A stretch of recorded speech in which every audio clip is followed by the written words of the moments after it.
बांग्लादेश में देशव्यापी प्रदर्शन जारी। विरोध के बीच बांग्लादेश में फंसे भारतीय छात्र लौटे स्वदेश। चेक पोस्ट से तस्वीरें भी आई सामने।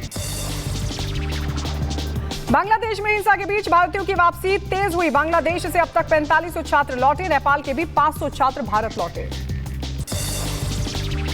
रीवा की घटना पर सीएम मोहन यादव सख्त बोले, महिलाओं के खिलाफ किसी भी अपराध में आरोपी को बख्शा नहीं जाएगा। गोविंदानंद सरस्वती जी महाराज ने ज्योतिर्मठ के शंकराचार्य स्वामी अभिमुक्तेश्वरानंद पर साधा निशाना और कहा कि अभिमुक्तेश्वरानंद देश को नुकसान पहुंचा रहे हैं। कांग्रेस पार्टी अभिमुक्तेश्वरानंद को पूरा समर्थन दे रही है। नवी मुंबई के सीबीडी बेलापुर में झरने में फंसे लोग घूमने गए थे 50 से ज्यादा पर्यटक। पुलिस कर्मियों ने सभी पर्यटकों का किया रेस्क्यू। मुंबई में भारी बारिश के बाद मौसम विभाग ने दी चेतावनी। लोगों को तटीय इलाकों में जाने से बचने की दी सलाह। मुंबई में हाईटाइड का अलर्ट भी किया जारी। बुलंदशहर में वाहन चोर गिरोह का भंडाफोड़। पुलिस ने 4 शातिर चोरों को किया गिरफ्तार। चोरी की 4 बाइक और अवैध असला भी बरामद। बदायूं में विवाहिता को आत्महत्या के लिए उकसाने के मामले में 5 लोगों पर दर्ज हुई एफआईआर। पुलिस ने सास, ससुर और पति को किया गिरफ्तार। शाहजहांपुर में पुरानी रंजिश को लेकर महिलाओं में जमकर हुई मारपीट। पुलिस ने सभी महिलाओं को लिया हिरासत में। बुलंदशहर पुलिस ने 5 शातिर चोरों को किया गिरफ्तार। चोरी के जेवरात समेत अवैध असला भी इनके पास से बरामद। बहराइच में शराब पीने से मना करने पर युवक पर दबंगों ने किया चाकू से हमला। पुलिस हमलावरों की तलाश कर रही है। मध्य प्रदेश के ग्वालियर में बालिका गृह से लड़की को भगा ले गए नकाबपोश बदमाश। वारदात के दौरान गेट पर तैनात थे 3 सुरक्षाकर्मी, लेकिन उन्हें भनक तक नहीं लगी। सीसीटीवी में कैद हुई है पूरी घटना।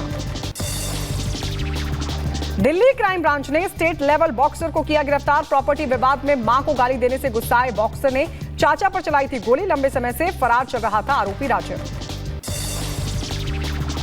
मध्य प्रदेश के बड़वानी में पहाड़ के झरने में डूबने से छात्र की मौत। 2 बाइक पर 6 दोस्तों के साथ घूमने गया था छात्र। पुलिस मामले की कर रही जांच पड़ताल। उधर गाजियाबाद में एक घी के गोदाम में लगी भीषण आग। गोदाम में रखे गैस सिलेंडर में ब्लास्ट से इलाके में मचा हड़कंप। दमकल की कई गाड़ियां आग बुझाने की कोशिश कर रही हैं। लखीमपुर खीरी में इलेक्ट्रॉनिक्स की दुकान में शॉर्ट सर्किट की वजह से लगी आग। लाखों का सामान जलकर हुआ खाक। कड़ी मशक्कत के बाद पाया गया आग पर काबू। लखीमपुर खीरी में रोड रेस बस ने बाइक सवार को रौंदा। बाइक सवार की मौके पर ही दर्दनाक मौत। बस चालक मौके से फरार।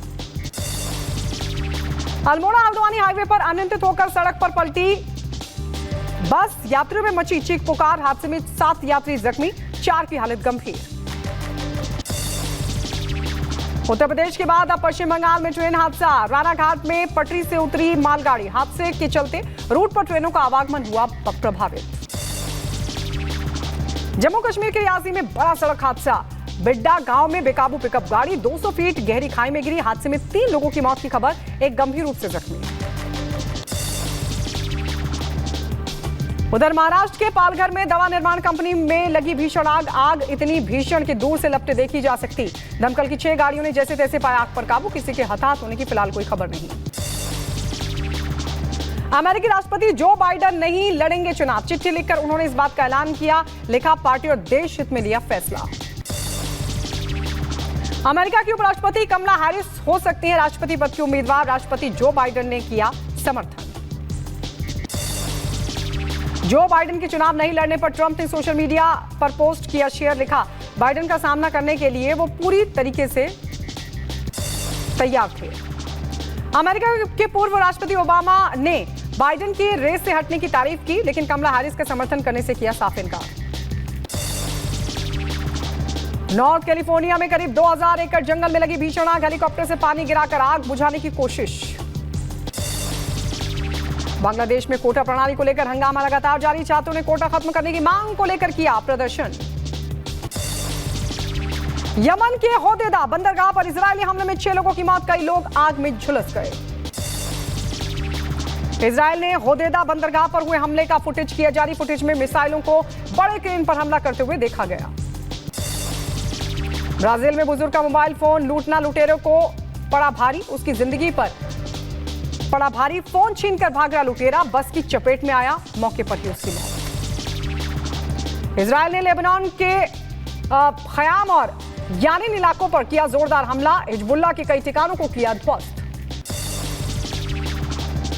लेबनान की राजधानी त्रिपोली में फिलिस्तीनी शिविरों पर हालात लगातार खराब बने हुए हैं, शरणार्थी गंदगी में रहने को मजबूर। इजराइल ने गाजा पट्टी पर किया जोरदार हमला, इजरायली हमले में करीब 15 लोगों की मौत की खबर।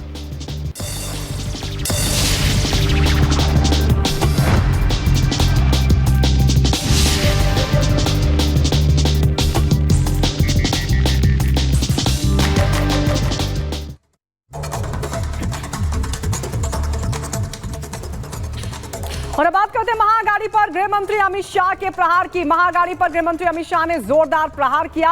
आने वाले महाराष्ट्र विधानसभा चुनाव को लेकर अमित शाह ने कार्यकर्ताओं को विजय मंत्र दिया और साथ ही विपक्ष पर शब्दों के तीर भी छोड़े। रिपोर्ट आपको दिखाते हैं। भारत माता की जय जय जय जय जय शिवाजी। जाकिर नाइक को पीएफआई को सपोर्ट करने वालों की गोदी में उद्धव ठाकरे आप बैठे हो। महाराष्ट्र विधानसभा चुनाव में विजय पताका फहराने की तैयारी बीजेपी शुरू कर चुकी है। पुणे में बीजेपी महाराष्ट्र के प्रदेश अधिवेशन में पहुंचे गृह मंत्री अमित शाह ने कार्यकर्ताओं में जोश भरा। अधिवेशन को संबोधित करते हुए महाअघाड़ी पर सवालों की जमकर तीर चलाए। साफ कहा कि विपक्ष ने देश में भ्रांति फैलाने का काम किया, 2024 के नतीजों को लेकर भ्रम फैलाया। उन्होंने कहा कि महाराष्ट्र में शरद पवार राजनीति में भ्रष्टाचार के सरगना हैं। इन्होंने भ्रष्टाचार को संस्थागत बनाया। शरद पवार की झूठ से अब पर्दा उठ चुका है। भ्रष्टाचार का सबसे बड़ा सरगना भारत की राजनीति में है तो शरद पवार है, इसमें मेरे मन में कोई कंफ्यूजन नहीं। आप क्या आरोप कर रहे हो हम पर? इस देश में कोई भी सरकार में भ्रष्टाचार को संस्थागत करने का काम, इंस्टीट्यूशनलाइज करने का काम अगर किसी ने किया तो शरद पवार आपने किया है। मैं डंके की चोट पर कहकर जाता। शाह यही नहीं रुके, औरंगजेब का नाम लेकर उद्धव ठाकरे पर बड़ा प्रहार किया। कहा कि देश की सुरक्षा को औरंगजेब फैन क्लब सुनिश्चित नहीं कर सकती, ये काम केवल बीजेपी कर सकती है। मौजूदा वक्त में उद्धव ठाकरे औरंगजेब फैन क्लब के नेता बन बैठे हैं। उद्धव जी कसाब को बिरयानी खिलाने वालों के साथ बैठते हैं। उद्धव जी पीएफआई को सपोर्ट करने वालों की गोदी में बैठते हैं और ये लोग देश की सुरक्षा का दावा करते हैं। देश की सुरक्षा को औरंगजेब फैन क्लब सुनिश्चित नहीं कर सकती। औरंगजेब फैन क्लब कौन है? ठीक है, अघाड़ी वाले हैं। और उसका नेता कौन है? श्रीमान उद्धव ठाकरे औरंगजेब फैन क्लब के नेता बने। उद्धव जी कसाब को बिरयानी खिलाने वाले लोगों के साथ बैठे हैं। जाकिर नाइक को पीएफआई को सपोर्ट करने वालों की गोदी में उद्धव ठाकरे आप बैठे हो। साथ ही साफ कहा कि चुनाव हारने के बाद राहुल गांधी अहंकारी हो गए हैं। कांग्रेस ने 10 साल शासन किया, लेकिन यूपी में कभी उनकी 240 सीटें नहीं आई। चुनाव के भीतर देश भर की जनता नरेंद्र मोदी के 10 साल के शासन पर मुहर लगाने का काम कर चुकी है। 30 मार्क का लक्ष्य लेकर 25 प्राप्त करने वाला बच्चा अहंकार में आ गया और 90 का लक्ष्य रखकर 78 वाला पसोपस में पड़ गया। जीतने के बाद अहंकार आना, इसका आपको सैकड़ों उदाहरण